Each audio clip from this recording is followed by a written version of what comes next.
ताक आपण कढईमध्ये टाकून घेतलेला आहे. ताकामध्ये मी थोडीशी मिरची पूड टाकलेली आहे. मिरची वाटून टाकायची हिरवी.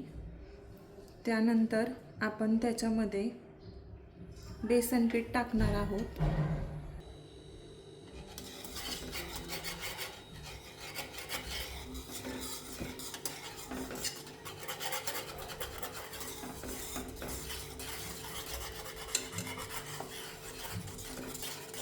त्याच्यामध्ये हळद टाकत आहे मी.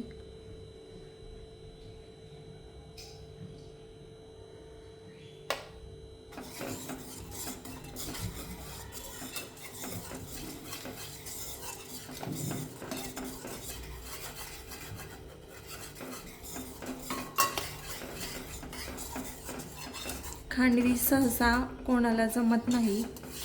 हे असं माप घेऊन तुम्ही ते करू शकता.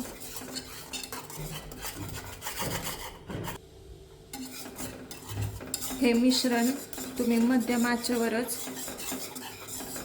भाजू शकता. त्याच्यामध्ये चवीनुसार मीठ टाकायचे.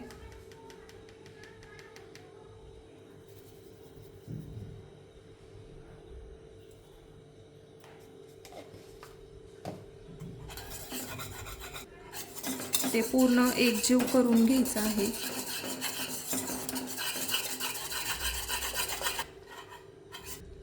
जास्त फास्ट ठेवायचा नाहीये गॅस. एकदम बारीक ह्याच्यावरच ते करून घ्यायचंय. हळूहळू हे मिश्रण घट्ट व्हायला लागतंय.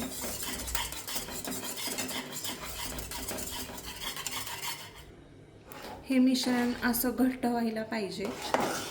माप व्यवस्थित घेतल्यावरती आपलं मिश्रण चुकणार नाही.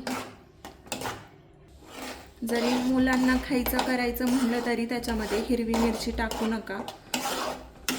तुम्ही तसंच ते बनवू शकता. ह्याला सारखं हलवत राहायचंय म्हणजे ह्या मिश्रणाच्या गाठी होणार नाहीत. हे मिश्रण असं सेट झालं पाहिजे. हे बघा. आता हे नक्की झालंय का नाही ते कसं बघायचं ते सांगते तुम्हाला.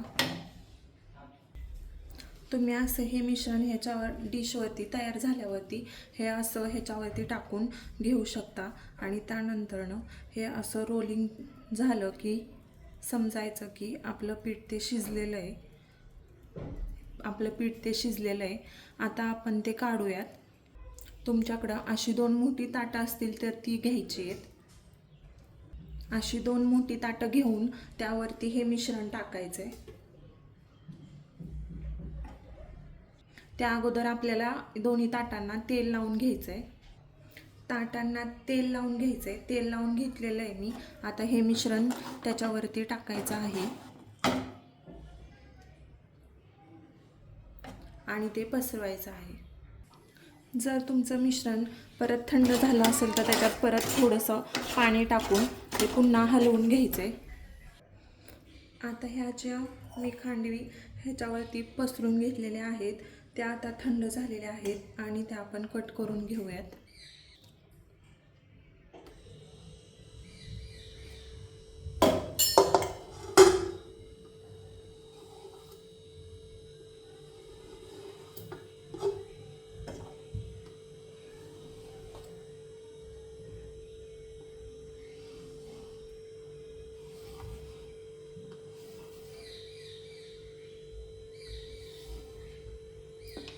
आता त्या अशा रोल होत आहेत का बघूयात.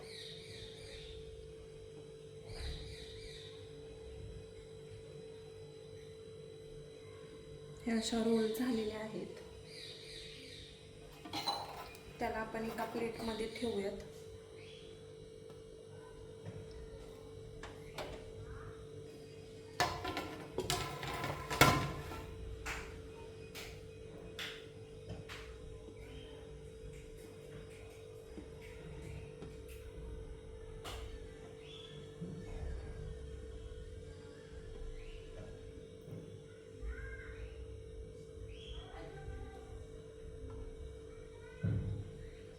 किती छान आणि मस्त निघालेले आहेत.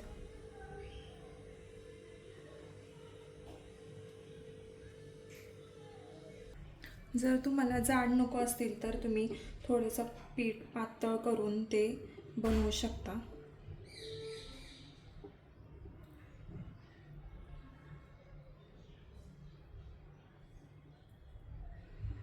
नवीन रेसिपी बघण्यासाठी माझ्या चॅनलला नक्की फॉलो करा. थँक्यू आणि सबस्क्राईब करा. मोहरी आणि याच्यावरती मोहरी आणि तिळाची तडका द्यायचा आहे.